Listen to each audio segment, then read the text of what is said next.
याद रखो, ध्यान जहां जाता है जीवन वैसा ही बन जाता है। अगर ध्यान फूल पर है तो तुम्हारे भीतर खुशबू आएगी।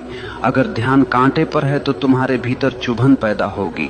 अगर ध्यान रोशनी पर है तो भीतर उजाला होगा। अगर ध्यान अंधकार पर है तो भीतर अंधेरा भर जाएगा। ये तुम्हारे ऊपर है कि तुम किस ओर देख रहे हो। जरा एक उदाहरण सोचो। दो आदमी बाजार से गुजर रहे हैं। एक की नजर सड़क पर गिरे कूड़े पर है। वो कहता है, देखो कैसी गंदी सड़क है, कितना बदबूदार शहर है। दूसरे की नजर सड़क के किनारे खिले फूल पर है।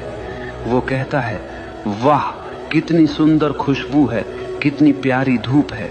दोनों एक ही जगह से गुजरे, लेकिन दोनों की जिंदगी का अनुभव बिल्कुल अलग रहा। फर्क किसमें था? सिर्फ ध्यान में। जीवन में भी यही होता है। तुम्हारे चारों तरफ अच्छाई भी है, बुराई भी है, रोशनी भी है, अंधेरा भी है, प्यार भी है, नफरत भी है, लेकिन तुम्हारा ध्यान किस पर है यही तय करेगा कि तुम्हारी जिंदगी कैसी होगी।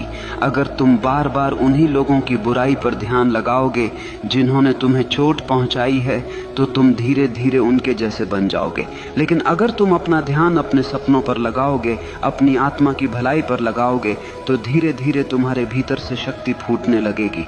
यही कारण है कि महान लोग कभी दूसरों की आलोचना पर ध्यान नहीं देते।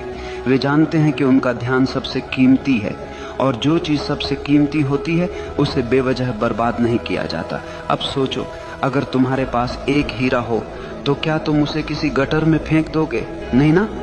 तो फिर अपना ध्यान जो हीरे से भी कीमती है, क्यों तुम दूसरों की गंदगी में फेंक देते?